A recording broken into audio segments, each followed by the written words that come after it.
Enjoy watching it. My wife Maggie and I were sitting in the living room of our friends Damon and Kelly's house. It was a monthly get-together for our group of friends. There were 4 couples in total hanging out without kids. Our circle of friends has always remained the same. The wives had been friends since elementary school, and we husbands also merged into one company after graduating from college. It took about 3 years for the group of girls to get married and have families, and they were all mothers sitting at home. We all lived within walking distance of each other in a quiet suburb west of Chicago. They called their little group the club. We were the first couple to get married and the second couple to have children. Damon and Kelly first had 2 children, 5-year-old twins Mark and Jill, and a 3-year-old. We had 2 aged 5 and 4, and Steve and Robin had 1 4-year-old. Strangely, all the children were girls except our son, Cody. There was nothing special about any of us.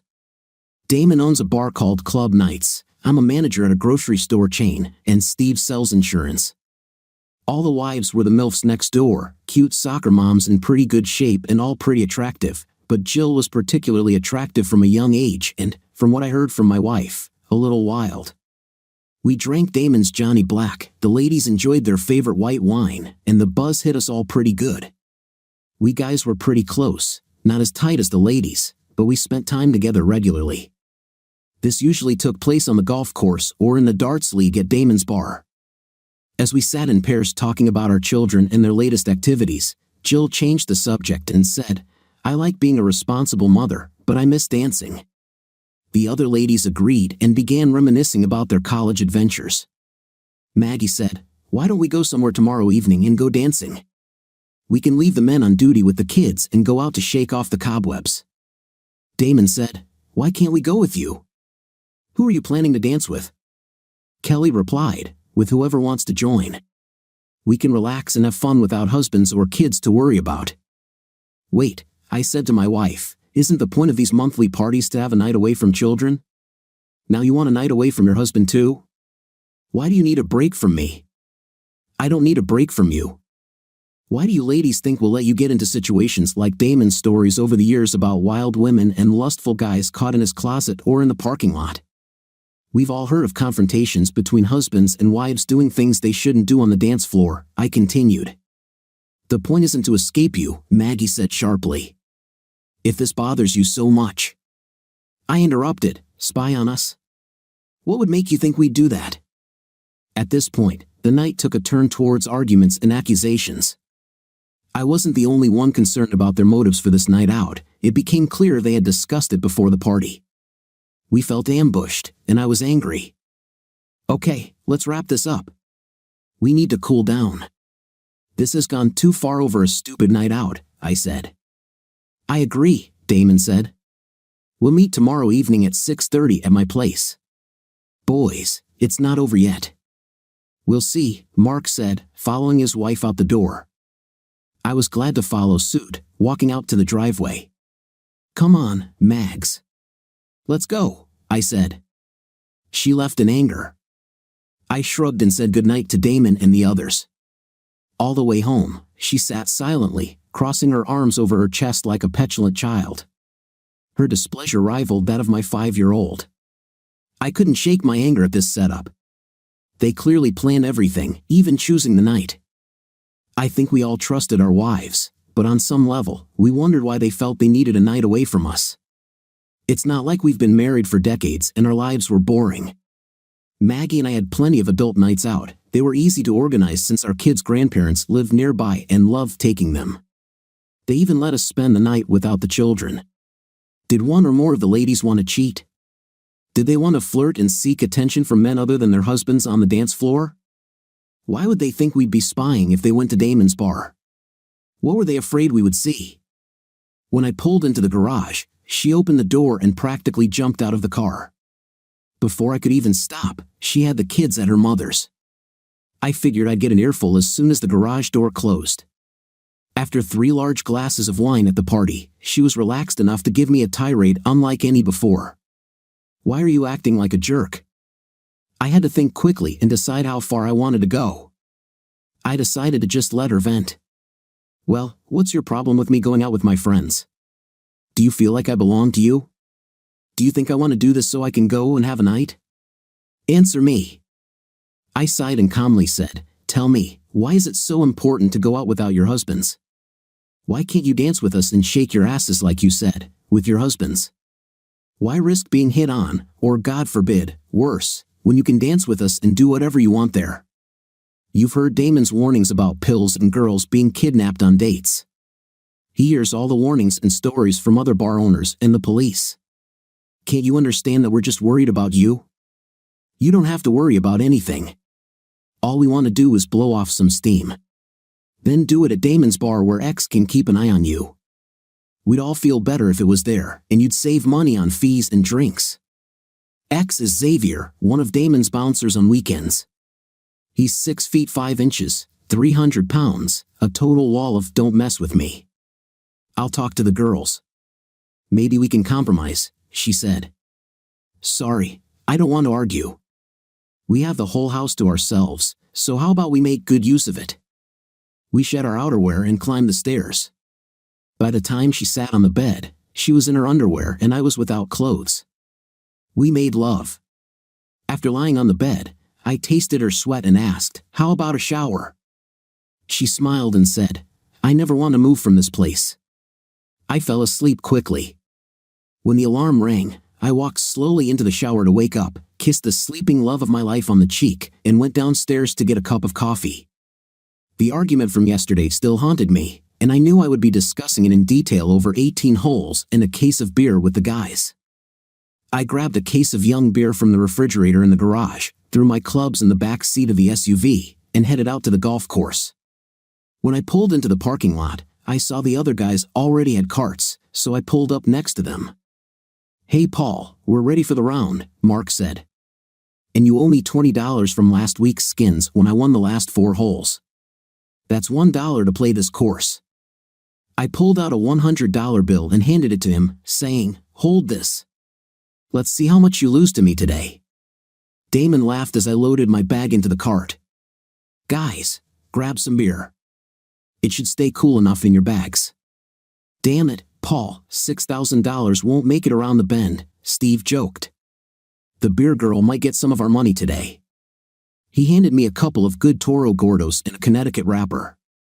I never understood his need to smoke good cigars on the golf course. They were probably $8 a pop, so not too crazy but still seemed like a waste when they fell on the ground, got forgotten, or, as happened once, got hit by a ball while in someone's mouth. After a costly missed putt, I dropped my putter and almost took Mark's head off one time. Then again, people would think it was stupid to pay over $100 for golf, fully loaded cigars, and open beer bottles, I said. We drove toy number 1, and I drove with Mark. While we were driving, he started talking about the party and the ladies' ambush. Dude, I'm worried about the girls going out without us tonight. It's not like them, and honestly, Jill has been talking a lot about her old fun days lately. Yeah, she was on the phone last week talking about some fun she had. She didn't know I was home and could hear her conversation, so she didn't hide anything.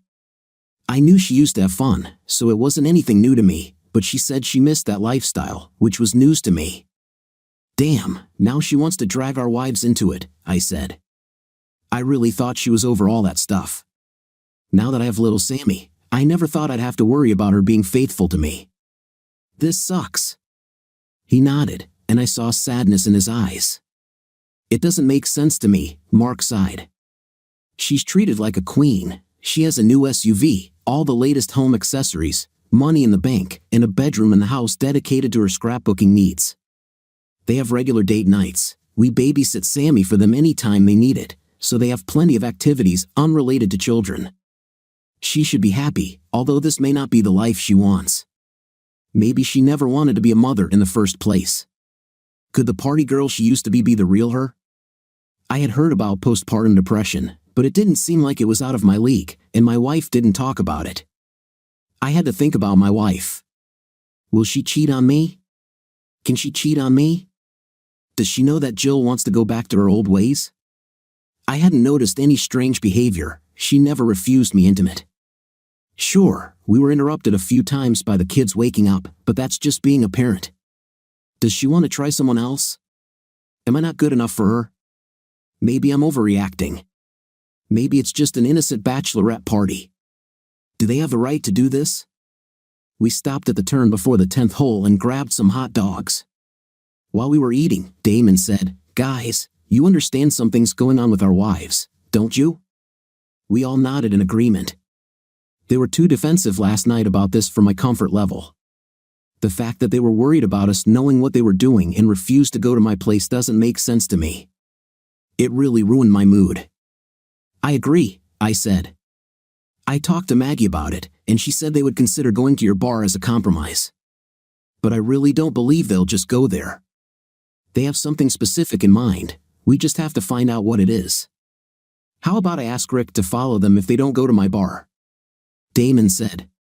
Rick was the new bouncer at Damon's bar, whom none of the girls had met. He's as imposing a man as X is. "Okay, I like this idea. Would he intervene if things went too far?" I asked. "Dude, I pay him to do whatever we want him to do," Damon said. "Okay, let's finish up golfing and then we can come up with a plan," Steve said, lighting another cigar. We finished golfing and sat at Damon's bar, talking to Rick. "So, this is what we want: follow our wives wherever they go, stay in the background, and watch them. If things start to get out of control, take a video on your phone and text it to me. Everything you wouldn't want your wife to do. If any of them try to leave with a guy, stop them," Damon said. "How do I stop them?" Rick asked. "Do you want me to physically restrain them?" "No, just follow them, note their actions, and if it gets to that point, ask the lady if her husband would approve. Then show her that you've recorded them leaving together and sent the video. That should deter them from continuing. If she gives you grief, tell her we can arrange for an Uber to take her home. What if the guy starts harassing you?" "Well then, it's his fault," Rick smiled and said. "Of course, boss, I'll take care of it for you. My wife's friend, Kara, cheated on her husband and got pregnant. Stupid Rich had a great boyfriend, and she dumped him at a party like she was lonely. I hate scammers, guys. Why don't you come to my place this evening with the children? They'll enjoy the sleepover, and if anything happens at the club, a couple of us can run out and get them without worrying about the kids." "Great idea, Damon," I said. "We'll touch base after the wives tell us their plans," I said. As I walked into the house, Maggie grabbed her keys and flew past me. "I'm going to the store. I'll be back soon. Could you pick up some shaving cream, honey?" I asked. She stopped at the car door and said, "I'm not going to the store. I'm going to the mall with the girls to buy a dress for tonight." "Why do you need a new dress for tonight? Who are you trying to impress?" "Don't be a fifth place. I just want to look good, like a woman, not like a mother. You are a mother, and you're also a wife. You better not forget that." I slammed the door and went upstairs to check on the kids. They were taking a nap, so I took a shower. Later, they went downstairs as usual, sat in front of the TV, and watched Frozen 2 for the millionth time. I smiled when I saw them sitting on the floor together. I thought about the great love I had for my family, and it would devastate me if Maggie wanted to cheat on me. Why did she take such a risk? She always seemed happy. We had a lot of conversations about our dreams for the future before we got married. We had a great family. She should have known that if she cheated, we'd be finished. I had a fiancée who cheated on me before I met her. In fact, she was the one who pulled me out of a 6-month depression and showed me that I could love and trust again. I would never agree with her cheating, and I would never agree with her helping her friends cheat. Someone needs to be the voice of reason, not the mediator. I expected it to be her. I was playing Candyland with my kids when she walked through the door. It was our usual dinner time, but knowing Steve would have pizza, we just grabbed a bite. She brushed past us and went up to our bedroom without saying a word. She was clearly avoiding me. In our conversation about her date night, it didn't take nearly 4 hours to buy clothes. Cody shouted, "Mommy, come play with us." She didn't hear him or ignored him. I was afraid it was the latter. "Go call her, buddy," I said, and he ran up the stairs. I didn't hear their conversation, but I heard his bedroom door slam. My daughter Heather said, "Ooh yeah, baby, definitely." I went upstairs to see what was going on and heard my wife talking on the phone. She closed the bedroom door, but I understood her part of the conversation well enough. "Okay," she said, "there's no way in hell we can relax at Damon's. I suggest we tell them we're going there just so they don't fight about it, and then we go to a real party after a few drinks at Damon's. They have a huge hall and all kinds of dance music." After that, she said goodbye and went to the shower. I opened Cody's door, and he was crying. "What happened, baby?" Mom told me to stop pestering her and leave her alone. I hugged him and said, "Don't worry, son. We'll go to Uncle Steve's and have a sleepover with all your buddies." "Will Heather be there too?" "Yes, and your sister too. Now cheer up, and let's finish our game." He ran downstairs, and everything was as if nothing had happened. Thank God children have short memories. I messaged the guys in the group chat and told them what I heard. Steve said he was talking to Jill because he had listened to the same part of the conversation. I was finishing cleaning up when she came downstairs wearing the prettiest short skirt and the highest heels I'd ever seen her wear. "What are we having for dinner?" I asked while the children were in their rooms. "What do you mean?" "I told you, I'm leaving. You'll have to take care of dinner. In fact, none of your plans were discussed with me. You ran away from here and avoided me all day. Now I see you're dressed like a $20 prostitute and leaving." This drove her crazy. "You don't have to be a jerk about it. We're just going to dance." "That's right, dancing with a skirt that barely covers your fifth place and shoes you can barely walk in. You're wearing more makeup than Gene Simmons and smell like a perfume store." She lashed out at our son, who was still crying because she had told him to leave her alone when I found him, and you didn't give a shit to calm him down. "What happened to you? What happened to the woman I married whose dream was to become a mother? When did you become like this?" She slapped me and said, "You'll be lucky if I come home at all." She rushed out of the house and didn't even kiss the children goodbye. I didn't feel very good after that. Since they started at Damon's, we didn't have to worry about trying to figure out where they were going. Rick was sent pictures of what they looked like and waited in the parking lot for them to leave. They didn't do anything stupid there. At 9 o'clock, Rick sent Damon a photo, making sure the group of women leaving was them, and the fun was about to begin. While the kids were in the basement watching movies, Steve assigned his oldest niece to look after them. We sat huddled in his living room, drinking from Steve's amazing selection of beers, waiting for updates and jumping every time a text came through. "Rick, I just need to follow them. They took 2 cars." "That's nice," Mark said. 2 cars, so if one leaves, they can still get home." I shook my head at our collective paranoia. 20 minutes later, we received another message from Rick. "And now they're dancing. Nothing beyond what's permitted, no guys yet." We all breathed a momentary sigh of relief, but the stress was starting to get to us. We all drank several glasses of beer, and we didn't drink low-alcohol Miller Lights. It was strong craft beer with a high alcohol content. I made the decision to stop drinking. If trouble happened, someone had to be sober enough to drive.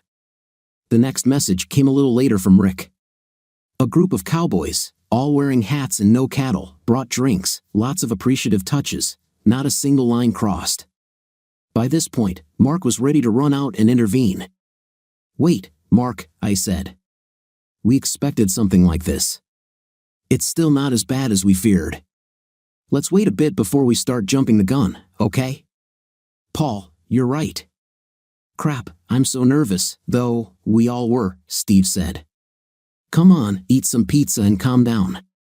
The beer is starting to take effect." As we ate the rest of the cold pizza, Damon's phone rang again. "Rick, I'm sending photos now. They're dancing even dirtier." Our stomachs were in knots, waiting for the photos to appear. They were bad. There were no photos of Robin. There were Jill, Kelly, and Maggie. Damon asked Rick about Robin. "What about the other redhead, Rick?" "She doesn't slow dance, she only dances fast numbers and line dances. And she doesn't drink, her rhinestone cowboy has moved on to greener pastures," Steve said, happy that it felt like a huge weight had been lifted from his shoulders. Steve went downstairs to check on the kids while we stewed, growing more frustrated by the minute, fearing the worst. Damon's phone rang again. Rick, a woman, argues. Looks like Robin wants to leave. Just then, Steve walked in. Hey, Rob is mad and wants me to take her, I said. Go get her. She clearly doesn't want to be there. Don't keep her waiting, he agreed, and a moment later, walked out the door. This is incredible, Damon said. They're going to leave their girlfriends so they can stay. I see.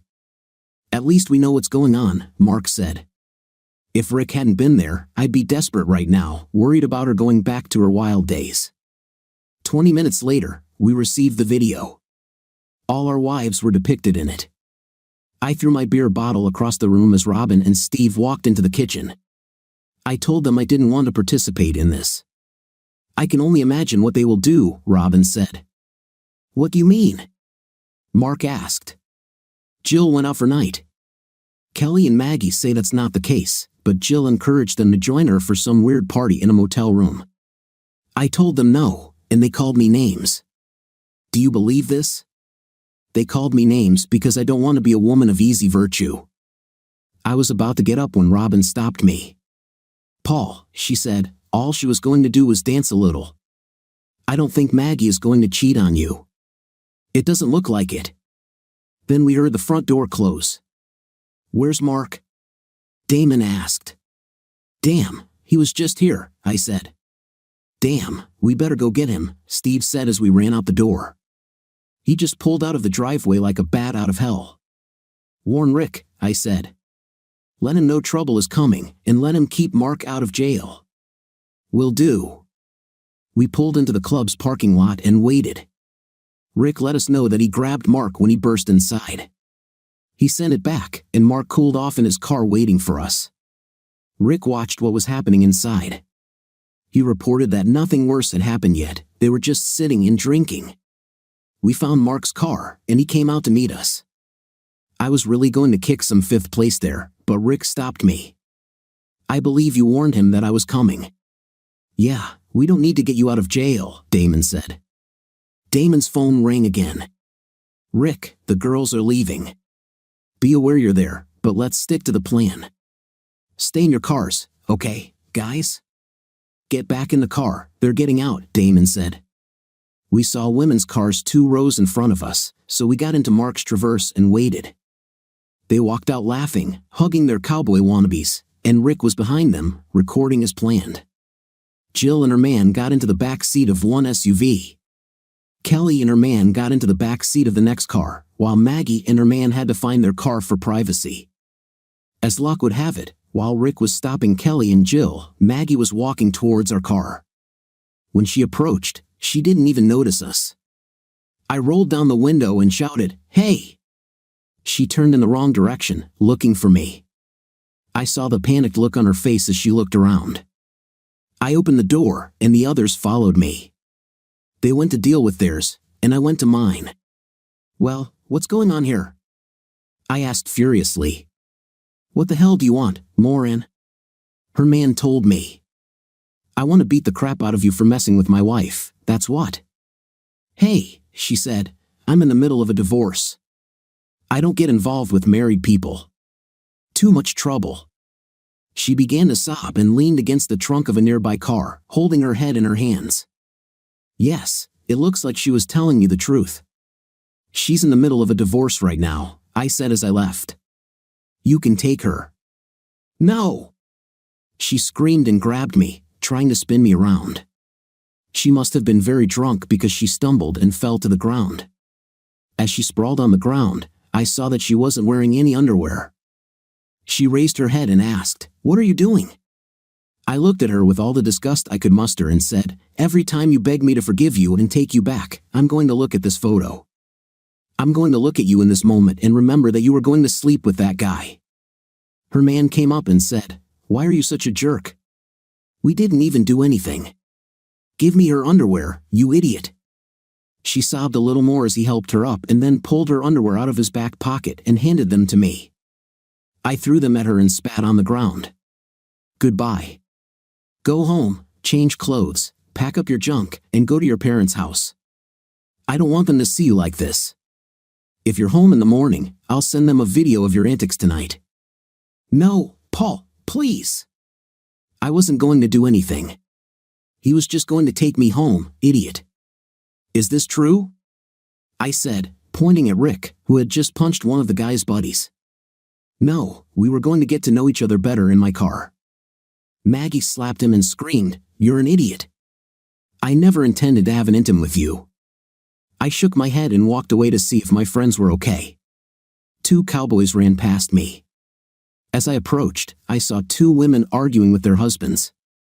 I looked at Rick and said, "Did I really miss all the fun?" He laughed and said, "It doesn't look like it," nodding towards your soon-to-be ex-wife. Before she could say anything, 2 police cars pulled up. Luckily, the cowboys were leaving in their truck when the police arrived. "Any problems here, guys?" asked one of the officers. I came up and said, "Some guys harassed our wives. We scared them off, so now everything is fine." He looked at me for a moment and asked, "Dust?" "No, we were at home when my wife called us to pick them up because they had drunk too much. You know how it is with housewives, they get the hang of it before drinking." "Well, yes, while they were waiting, they were accosted. We got here just in time, and these idiots left as soon as we arrived." He took our IDs and did what cops do with them. Meanwhile, our wives had calmed down and were sitting next to each other by the cars while the 4 of us stood closer to the police car. He came out and said, "Okay, get them home safe and sound." I nodded, and he said, "And from the looks of them, you might want to consider keeping them on a shorter leash." He got into his car, and they drove away. "Even the police think you look like women of easy virtue," Mark said as he left. He got into his SUV and drove away, leaving Jill in the parking lot. Damon said, "Ladies, I just ordered a taxi for you. Go home and sort yourselves out. We won't be there tonight. Sober up, and in the morning, we will deal with your betrayals," Damon said. This made Kelly and Maggie cry again, but Jill had a look of hatred on her face. Damon said, "Off, Jill, this is on you and your desire to relive your good old days. You brought your girlfriends into this with you, and now you have to pay the piper. Thank God Robin had the sense to leave and warn us.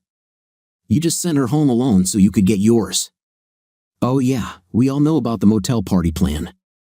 So you better come up with a good excuse for it in your argument tomorrow." She cowered, and Steve went back to get his truck. When he arrived, a taxi pulled up and transported our wives. None of us responded to anything they said. All the pleading and persuasion they were capable of would not help them tonight. "I'm seriously considering divorcing her," I said. "I've seen your wives actually sit in the back seats with their asses. But mine didn't go that far, although I'm sure her intentions weren't good." They nodded in agreement. "My main consideration, however, is the children. I can't be a part-time dad, dudes. It would kill me. They are so young that I don't know what to do." I woke up to the sound of children running around, like kids do when they're excited to be with friends. Robin was cooking breakfast, and from the smell, it was bacon and French toast. I also smelled coffee, so I went to the kitchen to get a cup and wake up quickly. When I turned on my phone, I saw that I had 5 voicemails, 3 from her, 1 from Mark, and 1 from Dale, her father. I listened to Mark first. He was just letting me know that he went to the hotel and everything was fine. Dale let me know that my wife was safe with them. It turns out she didn't go home, she walked straight towards them. I can only imagine how that conversation went, given the state she was in. I didn't bother listening to Maggie's messages. I tried to read the texts, but they were so incoherent that I deleted them. Steve and Damon entered the kitchen a few minutes later and sat down at the counter on the bar stools. Robin spoke first. "I'm so sorry, guys. I really tried to reason with them." "Don't worry about it, Robin. You are the only smart one in this company because you left. We had a guy in the bar who was watching you all the time." "What?" she screamed. "You were spying on us, you idiots." "Shut up," Steve shouted. "You dare to be upset that we are worried and that someone is watching you? What the hell do you think happened last night? We caught them leading men to their cars. Robin, Jill, and Kelly sat right in the back seat with them." She stood there in as much shock as the rest of us at Steve's outburst. Thank God the children didn't hear this. You want to stand there all modest because you think you haven't done anything wrong? Have you stopped your friends when they were lying on the floor and behaving inappropriately? I don't think so. This line is the hands and lips on them of men who are not their husbands, Steve, I said, pointing at Rick, who had just punched one of the guy's buddies. Shut up. What do you think about your little plan to ambush us and then you're shocked that we don't want you to go out alone? Last night went exactly as we feared. Marriages are in trouble, ours including. For your support of how they acted, did you really think that we wouldn't find out that something happened when you all fought over going to Damon where you would be safe? I'm just wondering what your intentions really were last night and if you chickened out when you heard their plan, sobbing she said. Steve, no, please, you have to believe me. I don't believe anything you say right now. Steve stood up and left us all sitting there while Robin ran to her bedroom, leaving Damon and me sitting there with our mouths open in shock. God, I didn't see that coming, Damon said. I shrugged and said, let's finish preparing breakfast for the children and hit the road. I have to take Mark's daughter to his hotel where he stayed last night. Fine. We finished preparing breakfast. Robin pulled herself together and returned to help. When we were leaving, I asked her, are you going to be okay? She said quietly, hugging me, I hope so. I really hope so. Mark didn't answer when I called to meet him to drop off his daughter, so I drove to his house. I left him a message asking him to meet me there. Jill opened the door and shouted, what the hell do you want, idiot?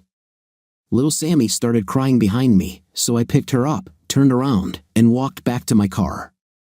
Jill came out screaming for me to give her the baby and started hitting me in the back. A neighbor saw what was happening and called the police. They arrived while she was still trying to get Sammy out of my car. It made my kids cry, so it was very ugly. The police told her to move away, and she started screaming at them that I had kidnapped her child. Naturally, they took this seriously. One officer took Jill to the other side of my car to get her story, while the other officer stayed with me. I told him the whole story from last night right up until she yelled at me at the door. I explained that I was taking Sammy home because Jill was unable to pick her up. A few minutes later, Mark pulled into the driveway. He came up to me and the officer and asked what was going on. After I filled him in, the officer confirmed his identity, and he confirmed my story about the previous night. He then listened to my voicemail telling him that I was going to take Sammy home and meet him there. The officer finally relaxed and was convinced that I was no danger to anyone, so he allowed Mark to take Sammy, despite the objections of a screaming Jill. Jill looked like a banshee. She banged on his car as he drove away, picked up a brick from their landscaping, and threw it at the car as it drove away. Because of this, she was arrested. Wisely, Mark went to the police station to obtain a restraining order. The arrest report and Jill's tirades made it easier. I drove home to see if Maggie had made it home or if she was still with her dad. I figured she was still sleeping it off because my phone never rang. I got the kids inside and in front of the TV with some snacks while I went into the kitchen to call Dale. Oh my God, Paul, what happened last night?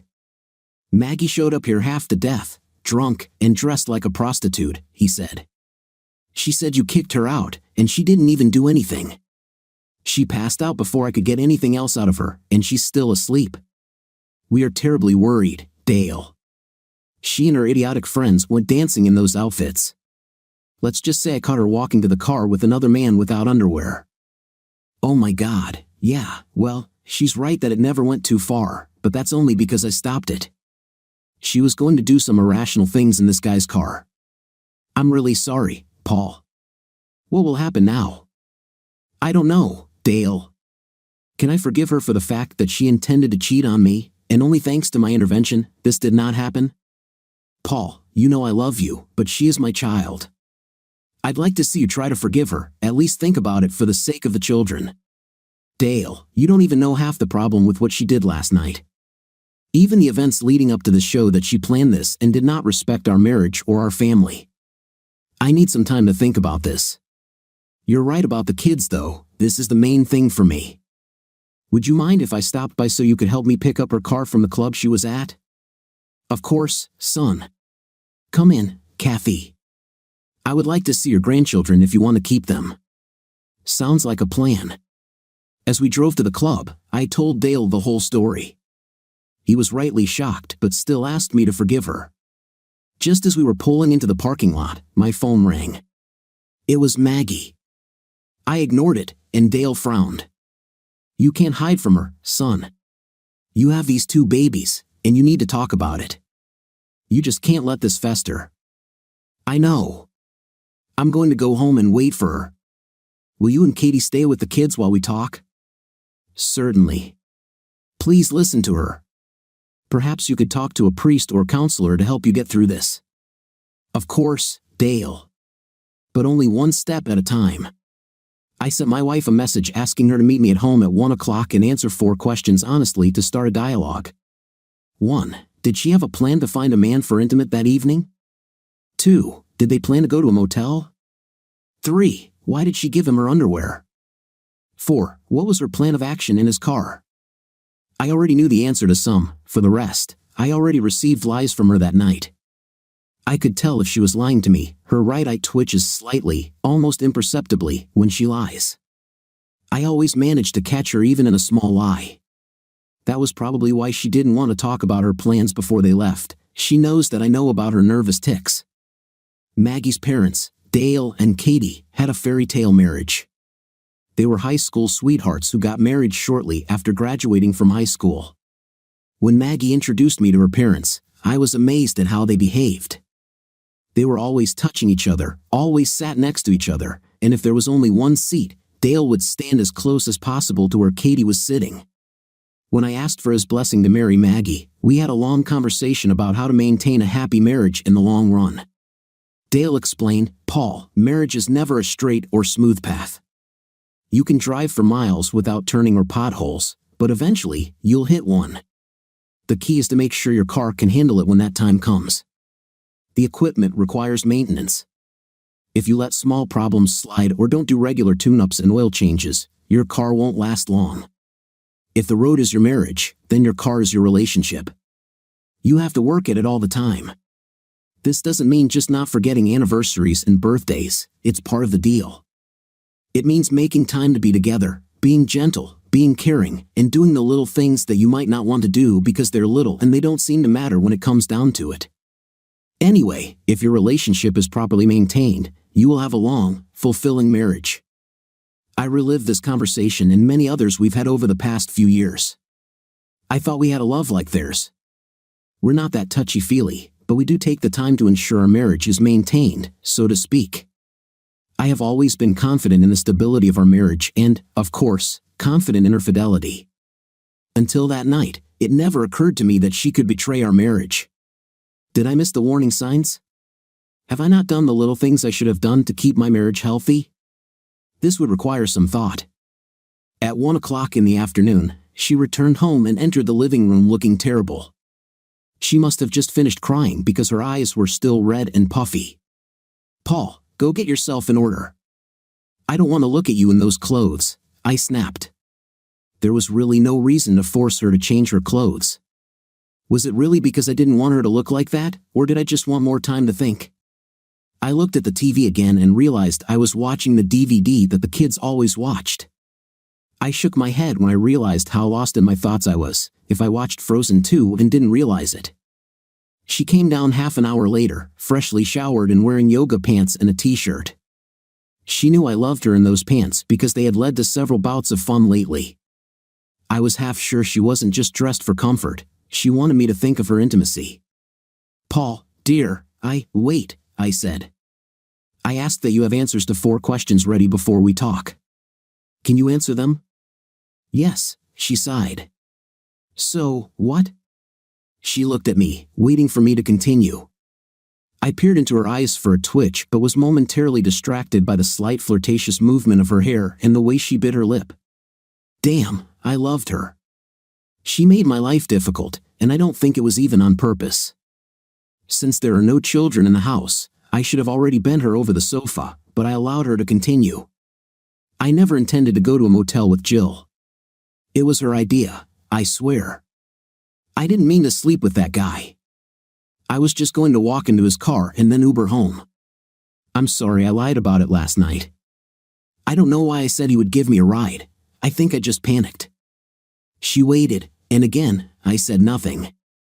Yes, I gave him my underwear. I was drunk, and they all egged me on to do it. I went to the toilet alone and took them off. I didn't let him do anything, and I didn't do anything at the table. I swear, he never touched me down there.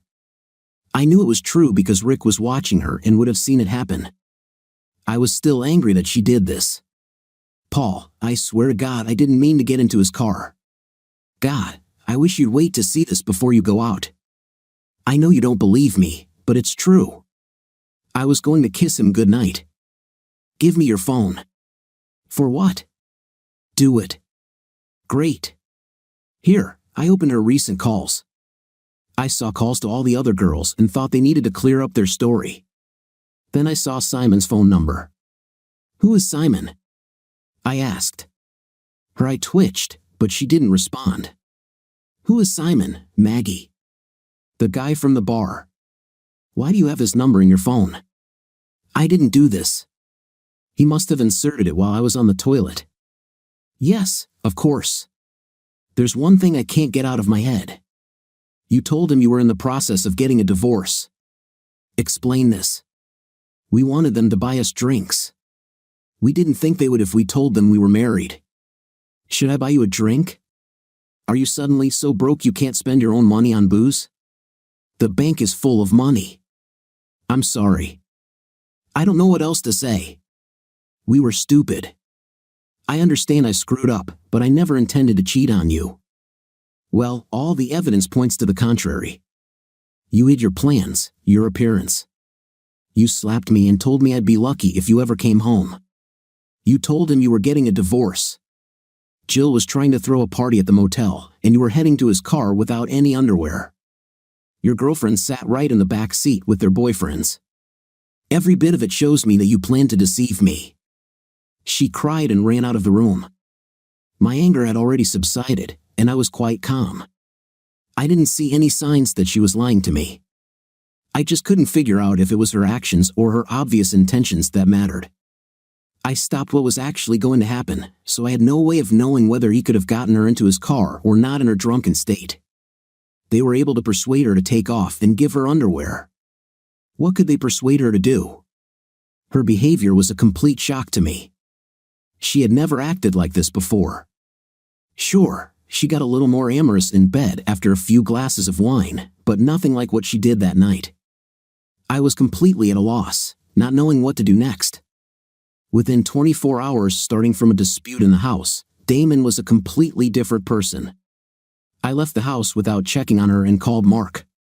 He returned to his home with his daughter after getting a restraining order against Jill. He invited me to talk about our problems, and I agreed. Misery loves company and all that, right? I stopped to grab a couple of packs of beer and headed towards him. It was going to be a difficult day. When he opened the door, I realized he was upset. He was always cheerful and smiling, but now he looked like he hadn't slept in a week. Sammy went to take a nap. Let's go to the living room, he said, carrying a wireless baby monitor. I could hear soft music playing in her room. Have you spoken to Maggie? He asked. Yes, she claimed she had no intention of getting into that car, but I'm not sure I believe her. Hell, even if I do believe her, I can't say he couldn't talk her into it. I really have no idea what I'm going to do yet. What happened to Jill? He told me about her arrest and the restraining order and that he had an appointment with his lawyer on Tuesday.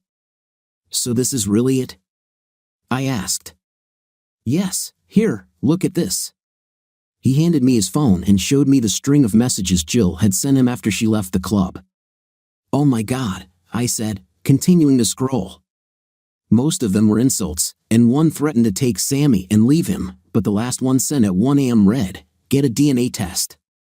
I looked at him, he was sad and shook his head. She left her phone here this morning, he continued. There are tons of messages from a couple of other guys exchanging photos, so yeah, we're done.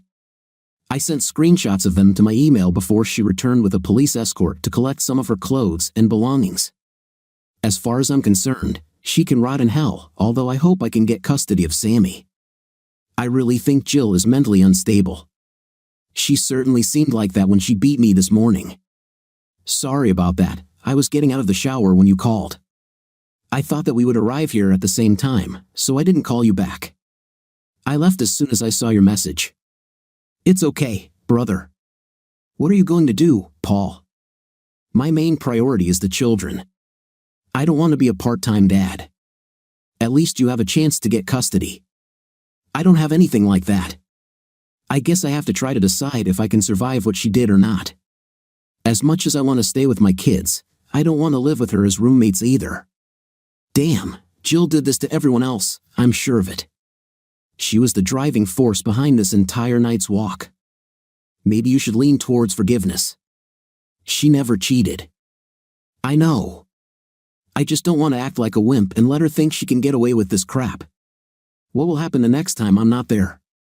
This sucks, dude. Yeah, it sucks. Just then, Sammy woke up, and that ended our discussion of our problems for a while. However, this did not stop me from drinking. Mark stopped after a couple of minutes, but why did I have to stop after God knows how many more beers? Mark drove me home. Maggie's car was in the driveway when we pulled up. I frowned at the thought of dealing with her again. As I stumbled out of the car, I said goodbye to Mark. When Sammy giggled and called me a stupid chatterbox, I walked through the front door and smelled something cooking. I closed the door and went up to my bedroom, wanting to avoid Maggie. I guess I wasn't calm enough because she was sitting on the bed when I came out of the bathroom. What will happen to us, Paul? I'm so sorry about all of this. I looked at her but couldn't answer. I don't know, but I think you should stay with your parents until we figure this out, I said. She cried and said, "Do you not love me anymore? If I didn't love you, your fifth place would be on the sidelines by now. Listen, I'm going to take a few days off. I'll take the children from your parents and take care of them here. I need more time to think about this. Get them some clothes and let them spend the night with you. I'm not able to have dinner with me. I made you beef stroganoff, cooking my favorite. Dinner won't fix us. I know. I just wanted to do something nice for you. I love you so much, Paul. It kills me that I caused such damage to our marriage. You have to believe me. I never intended to cheat on you. I think it's time for you to go. I will pick up the children from kindergarten tomorrow if you drop them off there, okay?" She said, crying. "I love you so much. Please let me come home soon." She tried to hug me, and I backed away. She turned and left the room as I stood there, wondering if I should just let her stay, but I didn't stop her. I woke up the next morning, which was Monday, and decided that I would make a decision by Wednesday, one way or another. I decided that a long delay would not help. After speaking with my boss, I was given a week off. He had been pestering me for a while about taking up my reserved vacation time, so he was fine. I made an appointment with a lawyer for this coming Wednesday to see what I would have to deal with if I went the divorce route. I hoped it wasn't as bad as my internet research looked. I also sent a group message to the guys to see if anyone had done the same thing as me by taking some time off. It turned out that all the guys had at least taken the day off, so I suggested that we all get together. Steve had Robin at his house, so we all decided to meet there. Robin could look after any children who weren't in daycare or with their mother. Steve and Robin made up when he calmed down. I was glad about that because we knew she didn't act like the other wives that night. I didn't think she should be punished as much as the others. Damon asked Kelly to stay with her parents for a few days, and she agreed. At that time, he also had not yet made any decisions. Mark was still moving forward with his divorce plan. The complete disrespect that Jill showed him was too much to overcome. Nobody blamed him for this decision. He had evidence of her infidelity from her phone. As we sat at the kitchen table talking, Damon, Steve, and Mark agreed that I should try to make things work with Maggie. They all felt that she had not done anything yet, but it was unclear whether she would have done so or not. If I were honest with myself, I would realize that I'm already leaning in that direction. I still plan to meet with a lawyer if only to be thorough. Damon had another problem. Kelly was in the back seat with her boyfriend, and there's no excuse for that. Even if she didn't sleep with him, something was bound to happen. Damon was just as unsure of what to do as I was. If we didn't have children, our wives would already be on the street with Jill. We just couldn't make such a quick emotional decision like that. Families were at stake.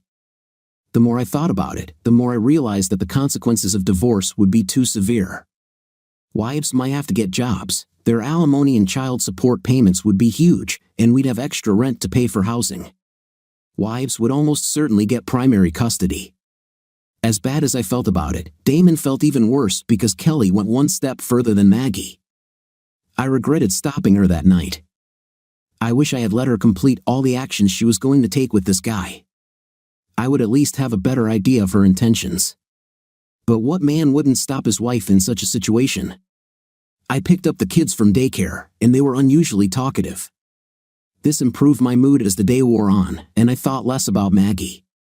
Around dinner time, Dale called, and after some small talk, asked, "Paul, how about we bring over a couple of pizzas and see if we can help you come to a decision?" "Dale, you and Katie can come, but I'm not going to see or talk to Maggie today." "Paul, you can't hide from her." "I am not hiding. I just need time to think about my options and what I'm going to do. If you want to come and take her side, I have no problem talking to you, not with Maggie, okay?" "Paul, see you in an hour." If I didn't like her parents so much, I would tell them to off. Since I was already leaning towards giving her a second chance, I decided to talk to them. It won't hurt anything. We ate pizza and talked with the kids until bedtime. It was a difficult conversation to have, explaining to them why their mom wasn't home to put them to bed. Katie's presence helped, and I was grateful for that. After the children had settled down and had their stories read to them, it was time for some serious conversation.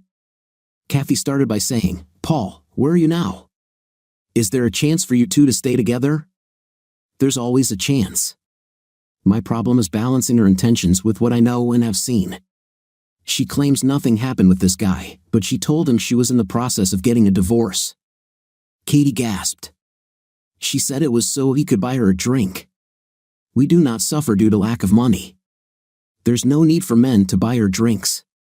She also gave him her underwear, and yes, she followed him to his car drunk and without underwear. "Oh my God," her mother whispered in horror. Dale lowered his head.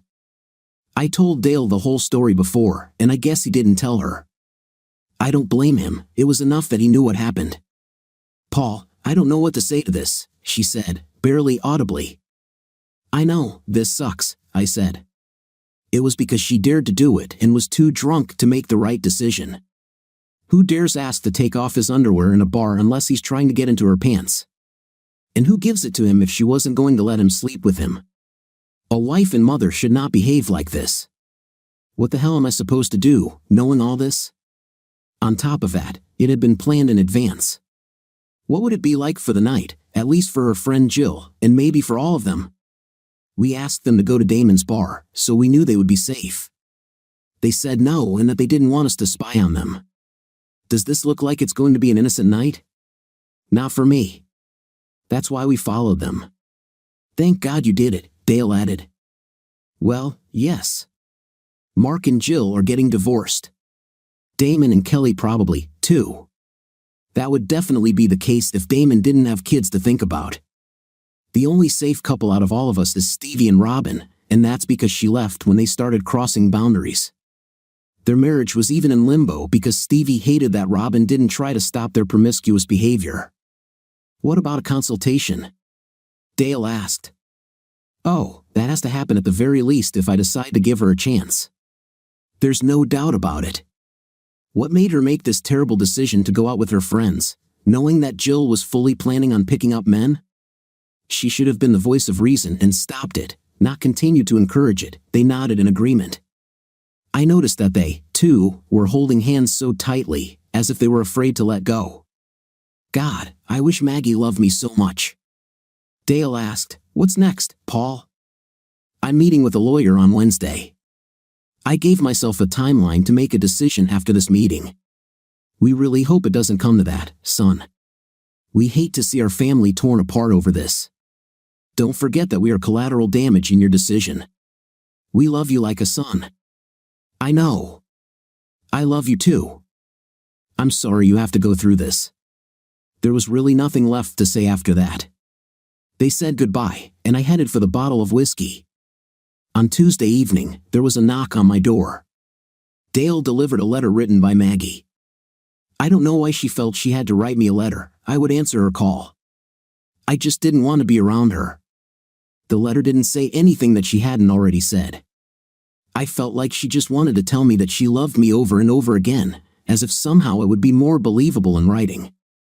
I met with a lawyer just to see how bad it would be for me if we got divorced. No evidence of adultery, stay-at-home mom, child support, joint custody, and if the kids went to college, I would have been on the hook for child support for 17 years. The guy actually looked me in the eyes and said, "Find a way to get past this. Nothing really happened, and it's cheaper to keep her." I decided that I would ask her to come home. I had no idea what was going to happen or how it was supposed to work, but I knew that if we could be fixed, it wouldn't have happened if we lived apart. I wrote to her, "Now you can return home, but you must answer one question. How can I trust you again?"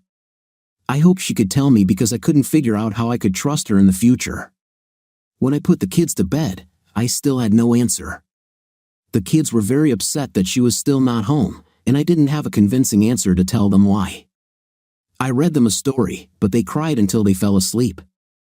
I was getting angrier by the minute, so I called her parents' landline. I did not receive a reply. I called her cell phone, but no one answered. I called Dale's cell phone, but no one answered. I called all 3 numbers and sent SMS every 15 minutes for an hour. It was almost 10 o'clock, and I began to worry. I called Robin and asked her to come watch the kids so I could drive over and see what was going on at their house. I was shocked because someone should have answered one of the phones at this time of night. Robin pulled into my driveway, and I met her at the door. "Anything else, Paul?" "No, thank you for coming so quickly. I'll let you know what happened as soon as possible." The drive home took only 10 minutes, and it was quiet. I saw Maggie's car in the driveway, so I rang the bell, but no one answered. I used our key to their house and entered myself. I didn't see anything of note anywhere, and Dale's car was gone. I looked around some more and still didn't find anything. I called Dale's cell phone again and heard it ringing in their bedroom. Wherever they went, he left his phone. Kathy had a cell phone, but I didn't know its number.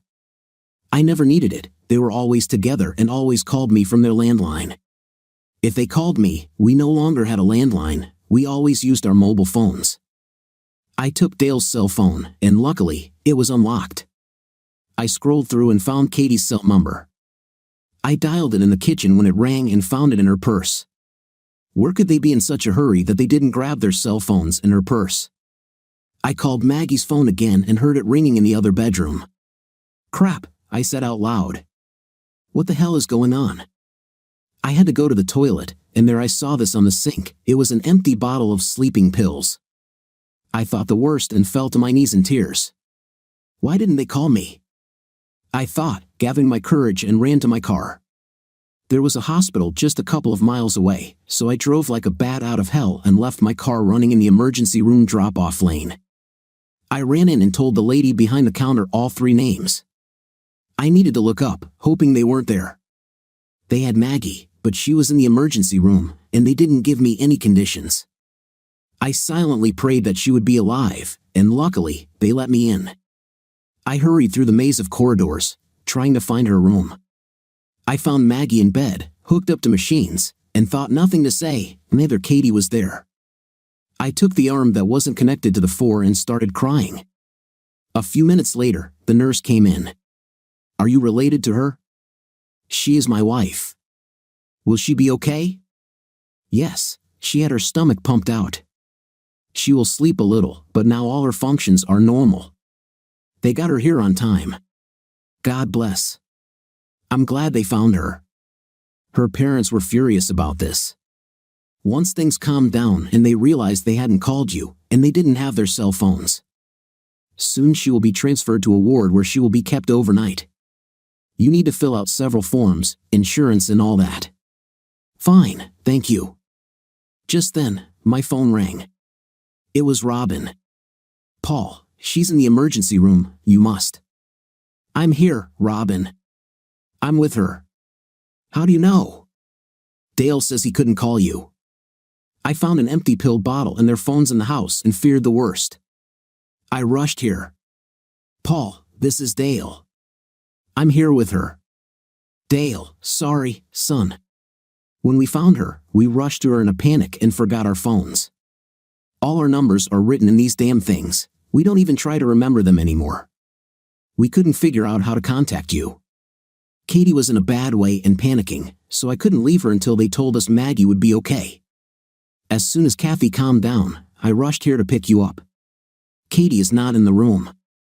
I'm not sure where she is now. She was going to the chapel. I'm already on my way back. See you soon.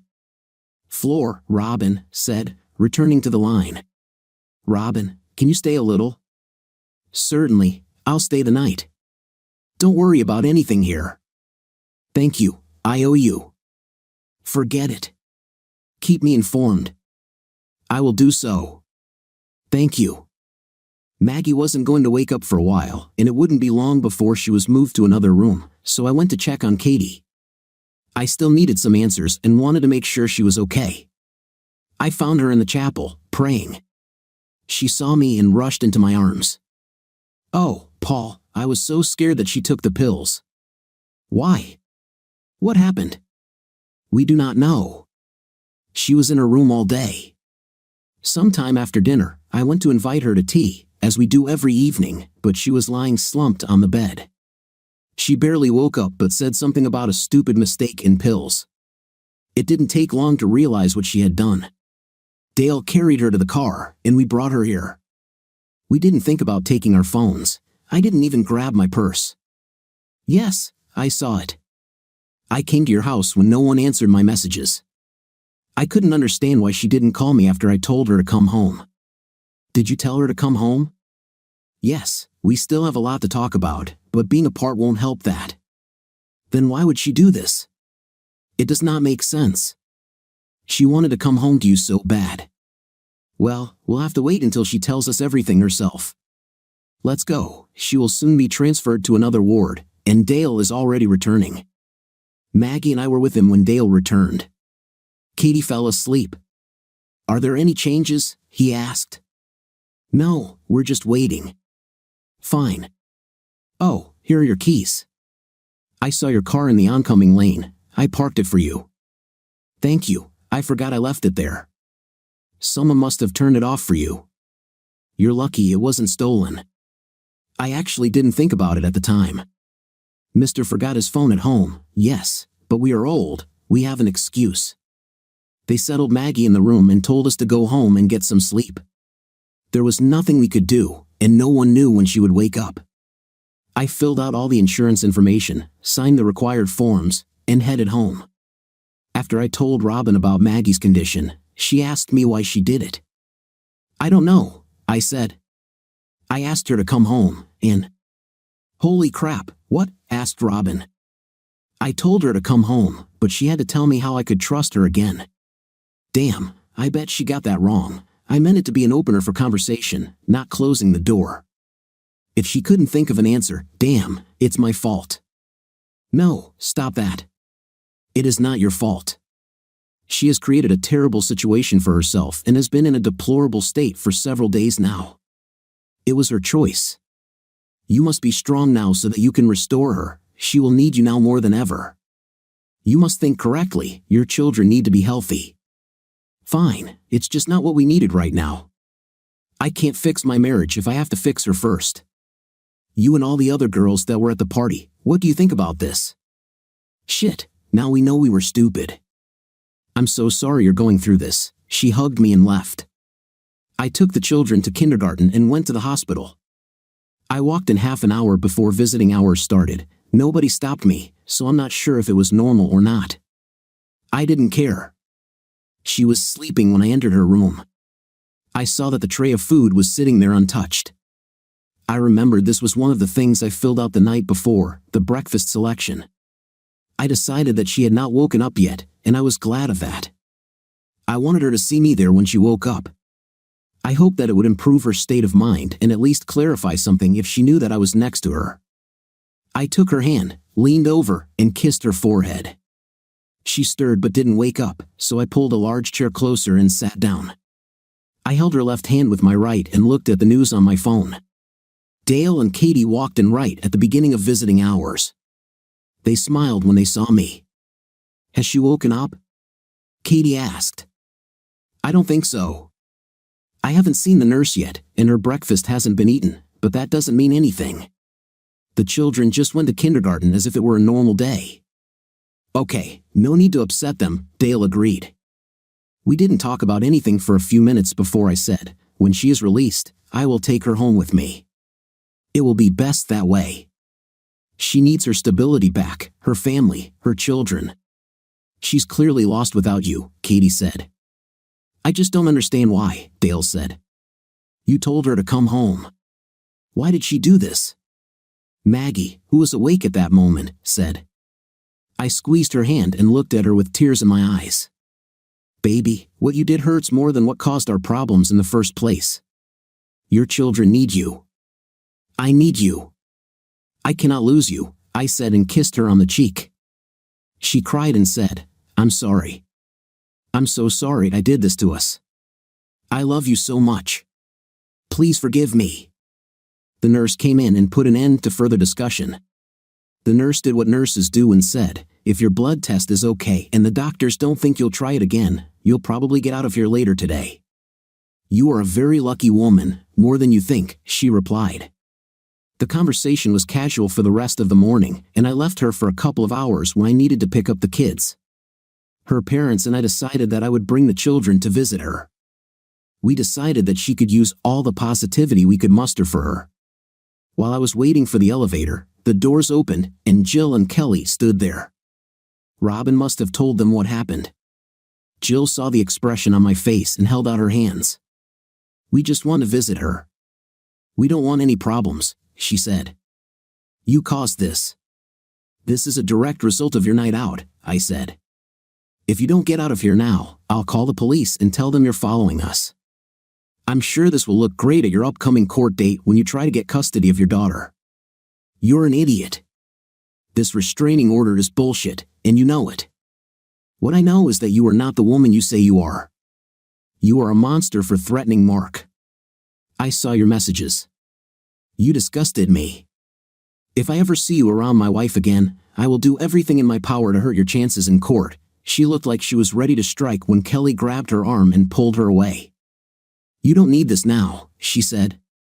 "I told you this was a bad idea." "Burn in hell, Paul," Jill said as they walked into the stairwell. "You better hope I don't see you there." I couldn't believe that she would show up here as if nothing had happened. I picked up the kids, drove home, and then took them to the hospital. I saw her parents in the waiting room, and they said she was seeing the doctor, so we had to wait. We all assumed it was a mental health assessment. I told the children that Mom was sick, but I didn't elaborate, and they didn't ask. We decided that we would say that she had a lot of stomach pain if they asked. It's stupid, but we hoped they'd buy it. At 5 and 4 years old, who knew what they would ask and what they would believe? A doctor came up to us and asked to talk to me privately. We entered a small office room, and he asked me pointedly, "Are you taking her back? She told me about your problems. I am concerned that she is not strong enough to handle this. If you send her away or abandon her again. Right now, my plan is the same as before, bring her home. We can't fix our marriage if she's not home." I nodded in agreement. "This situation is of utmost importance, isn't it? We need to get it in order before we do it, right?" "Yes, up to a certain point," I replied. "You should be together. If you convince her that your marriage is okay and then it doesn't work out, her depression may worsen. I encourage her to start seeing a therapist on her own, and I strongly encourage you to see one together. You don't need to prioritize one over the other, especially since your family problems are at the core of her personal issues. Can she come home?" "Yes, I want to discharge him today. She will have a prescription for some antidepressants and a referral to a therapist. I suggest watching a couple of films together. This will make joint treatment easier for her." "Fine, thank you." We brought her home and surprised her with a large welcome home banner that the kids and I made before heading to the hospital. Dale and Katie arrived a short time later and brought all her things home. We ate dinner with 2 very excited kids happy to have their mom home. She had been gone for less than a week, but it seemed like an eternity. Once the kids had gone to bed and her parents had left, I was cleaning up the kitchen when she came up and hugged me from behind. I didn't hear her cry, but my shirt was wet from her tears. "I love you so much, Paul. Please tell me that you still love me." I turned and pulled her into my arms. I said, "I never stopped loving you. I just can't come to terms with what you did to me, to our marriage. You didn't behave like a wife. Everything was planned in advance. You knew what Jill was going to do, and you supported it. You should have stopped her, not joined her, Paul. You have to believe me. I never intended to cheat on you, to break our vows." She sobbed but didn't say anything. We have a fundamental difference of opinion about how a wife should behave, not to mention the mother of 2 small children. Sorry, I admit that I did not behave like a good wife and mother. I let Jill get me excited about going out and hanging out for the night. She even helped me choose a dress. Yes, that's understandable. Did you know that Jill cheated on Mark? I had suspicions. She confirmed this that evening at the bar. You know she went crazy because of Mark. He had to get a restraining order. I talked to all the girls. I am aware of their affairs. However, this restraining order is. She poses no danger to them. No, you're wrong. I was there when she started screaming at me like a banshee when all I was doing was dropping Sammy off.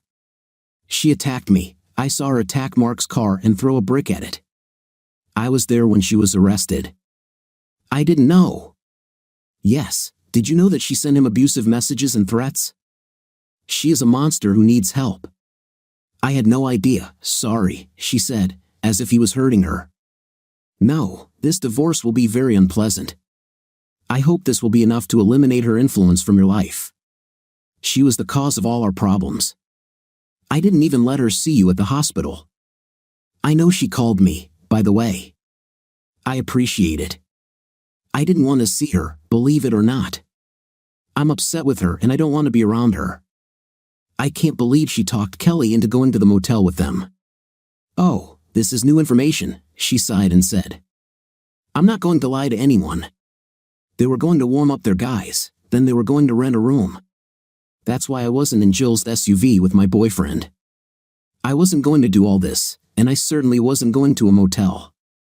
You know I have to tell Damon. I know she won't admit to anything and they're on thin ice. I'm afraid their marriage won't survive. We'll see, but it depends on them. We have our own problems to deal with. I was in the bedroom getting ready for bed when she came into the room. Paul, we can sleep together, right? Yes, you can sleep in our bed, although I'm not sure I'm ready for intim. Okay, I just want to be close to you. I missed you so much. I nodded and we lay down to sleep. In the morning, I woke up from her caresses, but then my mind was filled with thoughts of that night, and I sat up. She pushed me down and said, "Let me do this for you. Let me show you how much I love you." I sighed and pulled her into my arms. I love you. I know you love me. You just put yourself before your family and didn't act like you loved me. We still have a lot of work to do. It took several months of sometimes tearful consultations to get back to where we were before, but we did it. I don't see her ever planning on doing anything like that again. If she was going to end her life thinking she lost me the first time, I can't imagine it happening again. Her individual therapy sessions showed her that she was overly reliant on Jill and her influence over her. She has since cut off all contact with Jill completely and feels good about it. Mark and Jill divorced. She lost primary custody but was granted free visitation. In fact, her parents forced her to undergo therapy when Mark told them the whole story of what she did to destroy her family. Her rich dad threatened to abandon her. I hope she can get better. Damon and Kelly survived it. Damon couldn't be separated from his little girls. I don't think he's happy, but he puts on a good face and keeps Kelly on a tight leash. She also cut off all contact with Jill after months of begging from Damon. I stopped complaining about Kelly and Maggie being friends. I feel bad for Damon and I can't help but think he'll leave as soon as the girls are old enough. Steve and Robin also stayed together, of course. This was the easier route since she didn't do anything with other guys. She refuses to go out without Steve, and I feel like that's a little over the top, but that's their marriage. The ladies still have their own club and they invited another housewife, Hannah Davis, who was new to the area. She fits in well with the wives, but her husband, Ryan, doesn't play golf, smoke cigars, or drink craft beer. But we are working on it. He's a bloody great darts player and fits in perfectly with our team. Life goes on. What do you think of our story today? In my opinion, it is that the wife was completely wrong for calling another man, that is, her lover, and the husband saw it. What's your opinion? Write in the comments. See you in the comments.